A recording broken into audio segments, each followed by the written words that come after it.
قوة إلا بالله العلي العظيم بسم اللہ الرحمن الرحیم۔ کربلا ایک تزلزل ہے محیط دورہ، کربلا خرمن سرمایہ پہ ہے برق تپاں، فکر حق سوز یہاں کاشت نہیں کر سکتی، کربلا تاج کو برداشت نہیں کر سکتی۔ گواران امام مظلوم کربلا، مجھے بانیان اہتمام نے، منتظمین نے یہ حکم دیا ہے کہ میں مصائب کے چند فقرے آپ حضرات کے گوش گزار کروں۔ بحمدللہ یہ اہتمام عزا اپنی اختتامی منزل پہ ہے۔ شہزادی عالمیان معصوم عالم مادر حسنین بنت رسول سلام اللہ علیہ ہماری اور آپ کی سزا کو قبولیت کا شرف عنایت فرمائے، آپ سب کو نظر بد سے محفوظ رکھے، معبود ہم سب میں اتحاد و اتفاق قائم فرمائے، اور ہمارے علماء حق کا سایہ ہمارے سروں پہ سلامت رکھے۔ بالخصوص یہ نوجوان جو پوری رات اس اہتمام میں سینہ زنی و ماتم کر کے پرسہ پیش کیا ہے، شہزادی کونین آپ سب کو سرخرو کرے اور آپ کامیابی کی منزلوں سے ہمکنار ہوں۔ علم حاصل کر رہے ہیں تو میدان علم میں آپ نمایاں کارکردگی انجام دیں۔ جو بے روزگار ہیں غیب سے انہیں روزگار نصیب ہو، جو برسر روزگار ہیں ان کے روزگار میں ترقی عنایت فرمائے۔ عزائے سرکار سید الشہداء دنیا انسانیت کے لیے قلبی خراج دے رہا تھا اور آج بھی لے رہا ہے۔ امام مظلوم کی عزاداری دنیا انسانیت سے سوال کر رہی ہے اور یہ پوچھ رہی ہے کہ عزائے سرکار سید الشہداء کا ہدف و مقصد کیا ہے۔ عزیزان گرامی، انسان کتنے ہی بڑے تخت و تاج و حکومت اور سرمایہ کا مالک کیوں نہ بن جائے، اگر وہ حق کا راستہ نہ چنے گا تو اس کی ذلت ویسے ہی ہوگی جیسے کربلا میں ایک بڑی فوج لے کے آنے والے کی ذلت اور رسوائی ہوئی ہے۔ یہ مالک کا ہمیشہ سے ایک اہتمام رہا ہے۔ میں یہ صرف اتنے فقرے اس لیے ادا کر رہا ہوں کہ واقعاً جو رونا چاہتے ہیں، جو گریہ کرنا چاہتے ہیں، وہ جلد سے جلد عزاخانے میں آ جائیں۔ میری آواز جہاں جہاں پہنچ رہی ہے، آج یہ عزاداری جو اس مہاماری میں جہاں کورونا کی چپیٹ میں پوری دنیا کا نظام درہم برہم ہوا ہے، ایسے میں عزائے سرکار سید الشہداء کے متوالے اور عزائے سرکار سید الشہداء کے دیوانے جو فرش عزا تک پہنچنا چاہتے ہیں، ان سے پوچھو جو تڑپ رہے ہیں، جو فرش عزا اس شان سے نہیں بچھا پا رہے ہیں جن کا خواہش تھی، تو آپ دعا دیجئے ان جوانوں کو، ان اہتمام کرنے والوں کو جنہوں نے اس بستی میں عزائے سرکار سید الشہداء کا یہ عظیم الشان اہتمام کیا، جس میں آپ نے فضائل و مصائب سرکار صباب دلہ سرکار سید الشہداء کو سماعت کیا اور شہزادی کونین سے دعائیں لے لی۔ عزیزوں، بہت ایک چھوٹا سا اشارہ کر کے میں پھر کہہ رہا ہوں، میری آواز جہاں پہنچ رہی ہے وہ تمام نوجوان فرش عزا پہ آ جائیں گے تاکہ میں مصائب کے فقرے ادا کر سکوں۔ ارباب عزا، یہ خالق کا اہتمام رہا ہے، دشمن چاہے کتنی ہی بڑی طاقت میں کیوں نہ آ جائے، اگر راستہ حق کا نہیں ہے تو خالق اسے ایسے ذلیل کرتا ہے جو ذلیل کرنے کا حق ہے، جو ذلیل کرنے کا حق ہے۔ آپ پوچھیں کیسے؟ میں نے دیکھا ہے کہ ابرہہ بہت بڑا لشکر لے کر آیا تھا اور وہ ایسے جانور چن کے لایا تھا جنہیں عرب نے دیکھا بھی نہیں تھا۔ ان کی ہیولہ قد و قامت بہت وسیع تھی جسے دنیا نے ہاتھی کی صورت میں پہچانا، لیکن اللہ نے جب ذلیل کیا ہے تو ابابیل کے منقار کے چھوٹے چھوٹے ٹکڑوں کو چنا ہے۔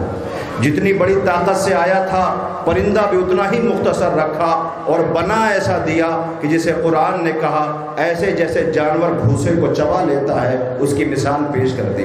ہم نے دیکھا کربلا حسین ابن علی علیہ السلام نے تعمیر کی ہے، بنائی ہے، بنیاد رکھی ہے۔ کربلا حکمت عملی ہے جو دنیا انسانیت سے خراج لے رہی ہے۔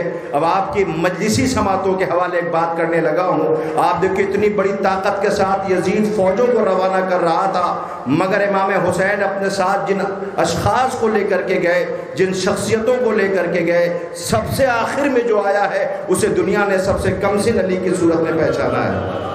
نہیں، آپ متوجہ نہیں ہیں، سب سے کم سن علی کی صورت میں پہچانا ہے کہ جس کا نام علی اصغر ہے، جو گہوارے میں جھول تو رہا ہے مگر سب سے آخر میں جا رہا ہے، اور یہ بتا رہا ہے یزید چاہے کتنی بڑی فوج لے کے کیوں نہ آ جا، اس خیمہ گاہ میں رہنے والا ایک چھوٹا علی تجھے ہنس کے اڑا سکتا ہے۔ اس کا تبسم ہی ایک کافی ہے، ایسا حملہ کیا ہے۔ عزیزوں، آج اسی علی کا جو اس سلسلے کا ایک علی ہے کہ جس پہ رونے کے لیے آپ بیٹھے ہوئے ہیں، ایسا علی کہ جس نے منصب امامت اس عالم میں سنبھالا ہے، اور پہلا سوال جو کیا گیا ہے، وہ خیمے جل رہے تھے، بچے بکھرے ہوئے تھے، چادریں چھینی جا رہی تھی، سسکیوں ہچکیوں کی آوازیں تھی، خوف کا ماحول تھا، بیویاں گھبرائی ہوئی سجاد کے گرد کھڑی سوال کر رہی تھی، سجاد یہ بتاؤ خیمے میں جل کے مر جائیں یا خیمے سے باہر نکلیں؟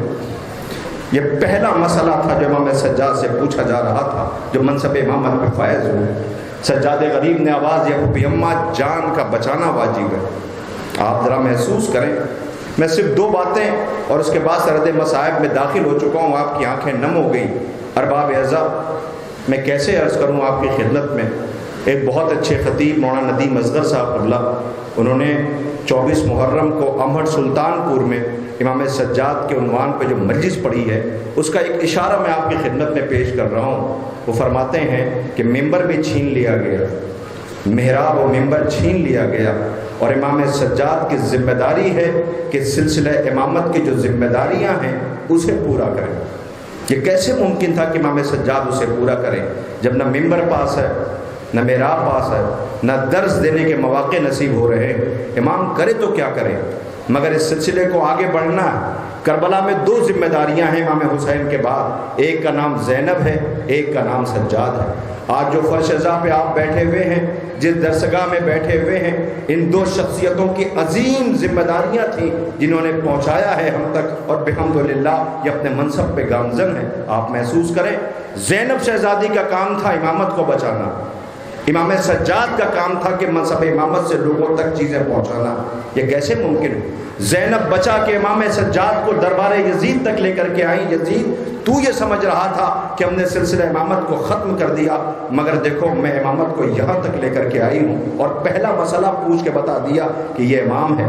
تم جسے سمجھ رہے ہو کہ ہم نے امام کو پس گردن ذبح کر ڈالا، مگر میں نے امام کو بچا لیا، امامت کو بچا لیا۔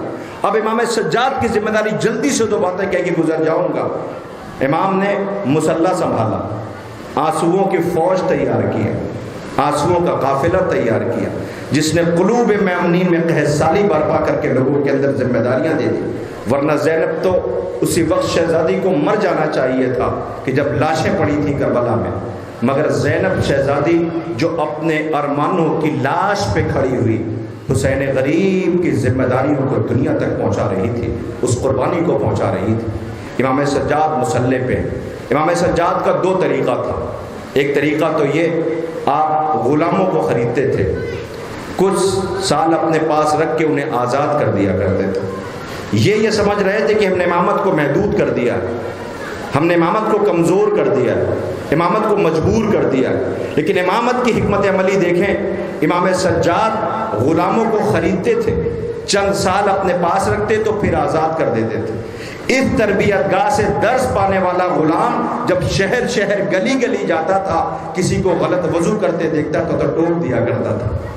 آپ محسوس فرمائیں، کسی کو غلط شریعت کے عمل کو انجام کرتے دیکھتا تھا تو ٹوک دیا کرتا تھا۔ آپ نے ایک سلسلہ یہ قائم کیا۔ دوسرا سلسلہ آپ کا یہ تھا کہ آپ نے لوگوں تک کربلا پہنچائی۔ وہ کیسے پہنچائی ہے؟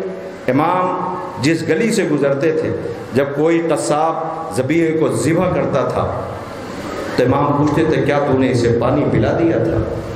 ایک ماحول یہ ہو گیا کہ جدھر سے چوتھے امام گزرتے تھے، لوگ جلدی جلدی اپنے جو قصاب تھے وہ پردے ڈال لیا کرتے تھے۔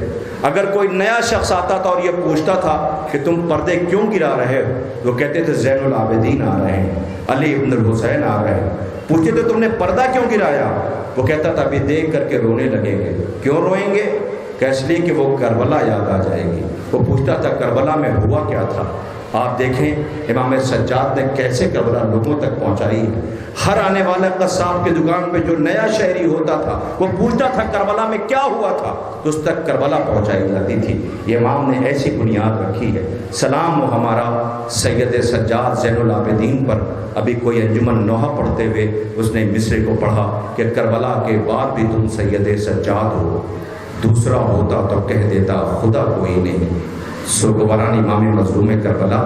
ابھی 24 محرم 29 محرم کو ہم نے سلطان پور میں ایک منظر دیکھا، مجمع بہت بڑا، امام سجاد کی شہادت کا دن۔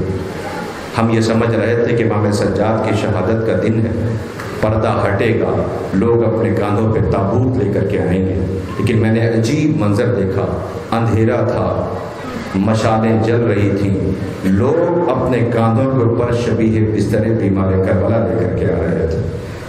پوچھنے والا پوچھ سکتا ہے کیا یہ جنازہ ہے، تابوت ہے؟ کہا نہیں، یہ وہ قیامت کا منظر ہے، اگر تم دیکھو گے تو تمہارا کلیجہ پھٹ جائے گا۔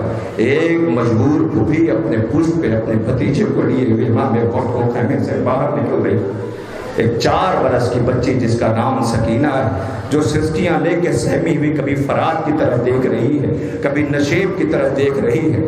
بابا بھیا سجاد کو پھوپھی اماں خیمے سے جلتے ہوئے لے کر کے نکل رہی۔ آپ انتظار کر رہے ہیں کہ میں کوئی روایت پڑھوں تب روئیں گے؟ نہیں باب اعزاز، ایسے نہیں۔ میں آپ سے ایک سوال کرتا ہوں، آپ کو اگر ابھی رونا نہیں آتا تو آپ یہاں سے گھر چلے جائیے گا۔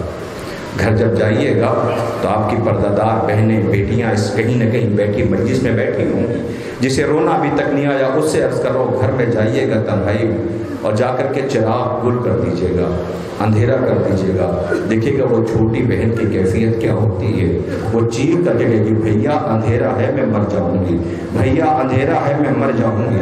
اللہ اکبر، 4 برس کی حسین کی بیٹی جو صرف اندھیرا نہیں ہے بلکہ رخساروں پہ تماچوں کے نشان ہے، دامن جلا ہوا ہے، گرد کربلا سر پہ پڑی ہے، کانوں سے تازہ لہو بہہ رہا ہے، ہائے بابا کی آوازیں بلند کر رہی ہے۔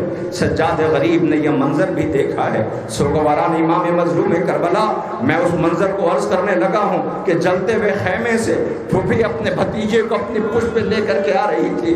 اگر اس منظر کو بھی محسوس نہ کر پائے ہو تو میں آپ کو ایک بات یاد دلا دوں، اور 9 محرم شب عاشور جب امام حسین نے دیکھا تھا کہ خیمے کا پردہ اٹھا تھا، جوانوں سنو تم سے عرض کر رہا ہوں، دیکھا کہ ایک جوان بڑی تیزی سے خیمے سے نکلا، میدان مقتل کی طرف چلا گیا۔ امام نے دیکھا گرد ہٹی، وہ جوان سامنے سے آیا، امام نے آواز دیا میرے لال سید سجاد، میرے لال زین العابدین، اے میرے لال علی، یہ بتاؤ کہاں گئے تھے؟ کہ بابا میدان میں گیا تھا دیکھنے کے لیے۔ کیا کہ دیکھو کتنی فوجیں آ گئی ہیں۔ کہ میرے لال کیا ہوا؟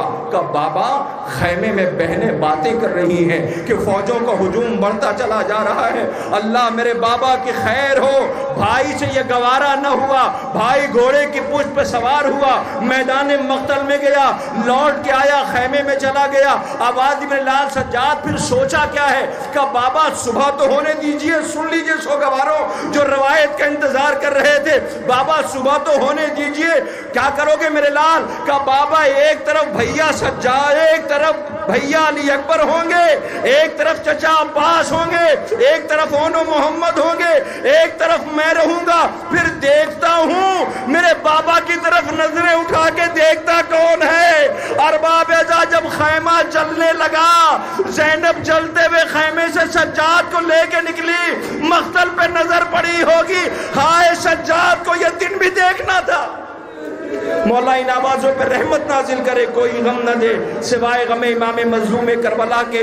ہار ہونے والوں، 4 برس کی بہن سامنے ہے، میں آپ کی خدمت پہ کیسے عرض کروں؟ شمر ملعون نے بھائی کے سامنے بہن کو ایک بھرپور تماچا مارا، ہائے یہ آواز سجاد کے کانوں میں پڑی، بہن کی چیخ کی آواز، بھیا۔ مولا ان آوازوں پہ رحمت نازل کرے، کوئی غم نہ دے سوائے